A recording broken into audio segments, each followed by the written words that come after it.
Baiklah, assalamualaikum warahmatullahi wabarakatuh. Eh, Perkenalkan, kami dari mahasiswa IAI Al-Azhar dari Prodi Manajemen Dakwah. Tujuan kami kami membuat tugas video ini adalah sebuah podcast tugas materi atau pembelajaran multimedia. Nah, sekarang bersama saya yakni teman saya yang bernama Zikrila dan yang sebelah saya lagi yakni bernama Bu Eni Simoto. Nah, di sini kami akan berbincang mengenai sebuah yayasan pondok pesantren dan kelakar dalam sebuah pondok pesantren itu apa aja, terus juga motivasinya dan kenapa nanti tuh para orang tua di sana itu harus masukkan atau seperti kenapa sih lebih baik di pondok pesantren gitu loh. Sama-sama kita dengarkan penjelasan dari kedua saudara dan saudari kita. Yang pertama saya akan bertanya kepada Bu Emi sendiri. Nah, tapi sebelumnya Ibu Emi akan memperkenalkan dirinya sendiri sebagai apa di pondok pesantrennya dan akan memperkenalkan pondok pesantren itu seperti apa, gitu kan? Baiklah Ibu. Terima kasih kepada saudari Khairul. Nama saya Eni Sumraton dari Prodi Manajemen Dakwah NIM 2021 0710 032. Awal mula berdirinya pondok kami di Desa Tegalrejo dan pondok kami bernama Muratil Quran. Berdirinya pada tanggal 6 Juni 2018. Tapi kami dimulai belajarnya waktu itu sebelum tahun itu 2003, masih di musola sebelah rumah. Dan alhamdulillah sekarang sudah punya pondok sendiri, yaitu Tahfidz Muratil Quran yang berdiri pada tahun 6 Juni 2018 tadi. Dan kami sudah mendirikan yayasan, dan nama yayasan kami yaitu Yayasan Emi Bawafi Al-Kautsar, yang sudah berdiri, sudah dicetak tahun 2 tahun yang lalu. Dan alhamdulillah suami saya sendiri sebagai pendiri yayasan, saya sebagai ketuanya, dan anak sulung saya sebagai sekretarisnya. Dan Mas Dodi yang di sebelah rumah kami sebagai bendaharanya. Adapun kegiatan di pondok kami yaitu dimulai dari hari Senin, Selasa, Rabu, Kamis, dan Jumat. Yang liburnya itu hari Sabtu dan Ahad. Kalau hari Senin dimulai dari jam asar, sekiranya jam 4 atau jam 16 sore itu ada waktu sore itu sorokan untuk anak-anak kecil dimulai dari 4 tahun, ada yang juga umur 32 tahun. Habis itu jam 5 sore sholat berjamaah sholat asar. Kenapa kok sore? Karena untuk anak-anak yang rumahnya jauh-jauh itu dikumpulkan dulu baru sholat berjamaah sholat asar. Habis sholat asar kita berdiri seperti biasa, ada doa-doa seperti doa sesudah sholat, ada juga bacaan takbiro, doa kunut, serta tahiyat dan juga asmaul husna. Habis itu kira-kira jam 17.30 atau jam setengah 6 itu setiap hari Senin kami adakan tilawah. Tilawah itu ada Ustazah Jamila SPDI yang mengajarinya sampai maghrib. Dan maghrib sholat berjamaah, yang perempuan saya yang imami dan yang laki-laki ada di musola. Habis itu lanjut lagi bertilawah. Yang tilawah itu diajari oleh Ustazah Jamila SPDI dan sampai jam 8. Habis jam 8 itu kita sholat jamaah. Terus bisa mulai pulang. Habis itu kami ada yang besar-besar yang termasuk umur dari SMA sampai umur yang 23 tahun itu tadi ada yang ngaji kita, yaitu Tuhfatul Atfal. Terus paginya itu habis subuh kami juga ada anak yang mengaji hafal Al-Quran itu setiap hari. Dan adapun yang hari Selasa, Rabu, Kamis, dan Jumat itu ngajinya nggak tilawah seperti biasa dari jam 6 sampai dari jam 14 sampai jam 17 itu sorokan. Terus habis itu sholat jamaah asar. Habis sholat jamaah asar lanjut lagi membaca surat-surat pendek. Terus sholat maghrib berjamaah dari jam habis itu sholat maghrib berjamaah, dan habis itu setoran hafalan Al-Quran setiap hari. Nah, baiklah itu sedikit penjabaran mengenai dari sejak berdirinya dan deretan rangkaian kegiatan santri di kontesnya Ibu Emi.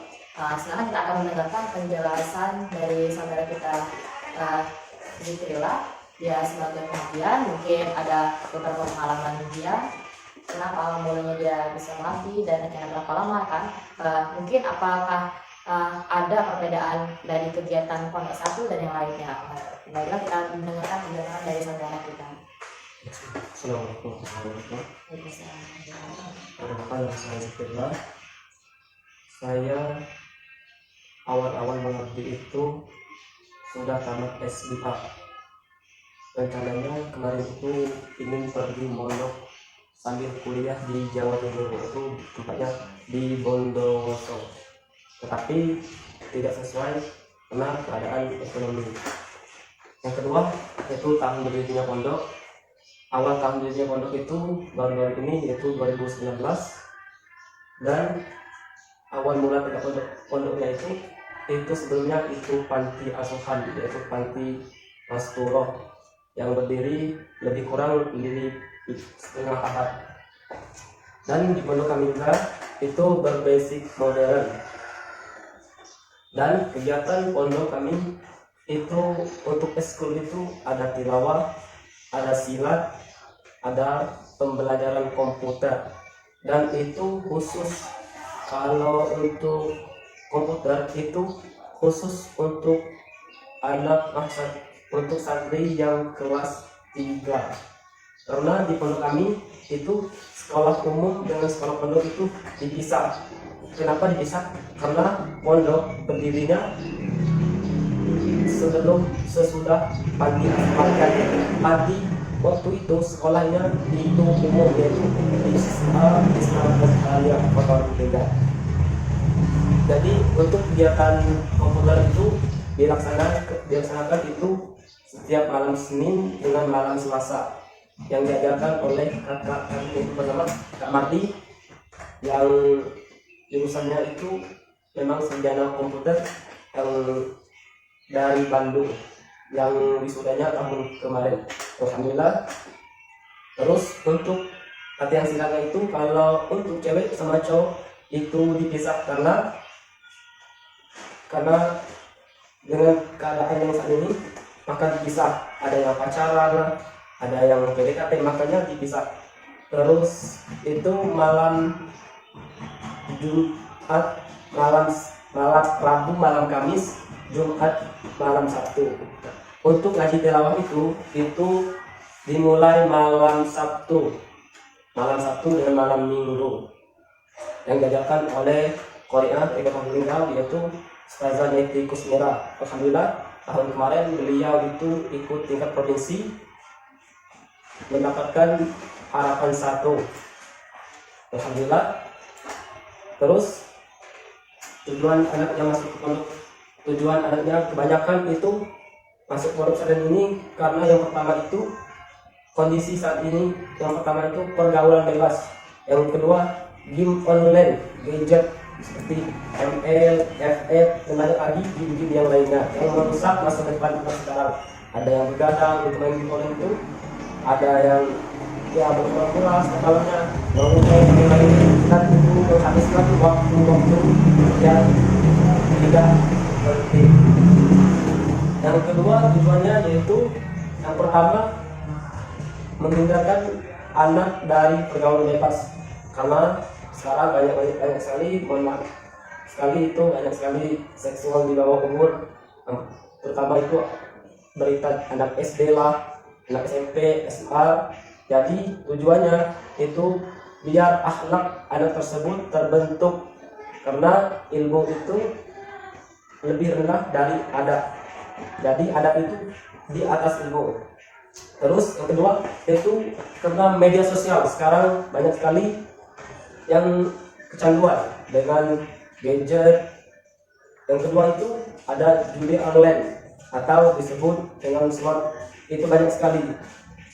Kadang ada yang maling demi main judi online itu. Mungkin itulah penjelasan dari saya. Dan untuk kegiatan pondok yang lainnya itu ada tahfiz Quran, itu dimulai dari habis maghrib dan sampai sholat isya. Terus kalau ekskulnya tidak ada, maka anak-anak itu disuruh masuk ke dalam asrama masing-masing, belajar untuk mempersiapkan bukunya untuk besok. Mungkin itulah penjelasan dari saya tentang pondok pesantren Azhariyah ini. Kami Baik, begitulah sudah kita jelaskan bersama apa itu pondok pesantren dan juga bagaimana kegiatan pondok pesantren itu. Kita sama-sama kita dengarkan juga bahwa pondok pesantren yang satu dan yang lainnya itu ternyata berbeda-beda. Karena basicnya pondok pesantren itu ada 3. Yang pertama dia ada basicnya Al-Quran, khusus hafalan Al-Quran, dasar kita dengan pondok tahfiz, kita sebut begitu. Terus yang kedua basicnya adalah pondok pesantren modern. Kenapa dikatakan modern? Pondok pesantren itu umumnya kalau yang modern dia ada pelajaran umum, pelajaran pondok juga ada seperti bahasa Arab, ya kan, ekstrakurikulernya, dan juga ada beberapa rangkaian kegiatan acara dan tahfiz juga ada, tapi tidak semua itu tidak terlalu difokuskan. Kalau misalkan yang tahfiz tadi dia benar-benar fokus ke tahfiz gitu kan, tajwid. Kalau ini kita kalau modern kita ambil rangkup semuanya gitu.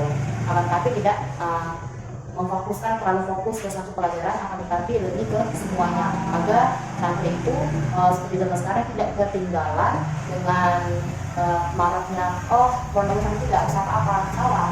Dan yang ketiga itu ada yang basicnya ke pondok salafi. Pondok salafi itu yang emang benar-benar tidak ada unsur pelajaran luar atau materi luar, akan tetapi lebih ke keagamaan, agamis. Gitu. Penjabarannya tadi sudah diselingi sama saudara kita yang saudara Zikrillah, mengapa pondok pesantren itu kenapa harus memilih pondok pesantren kan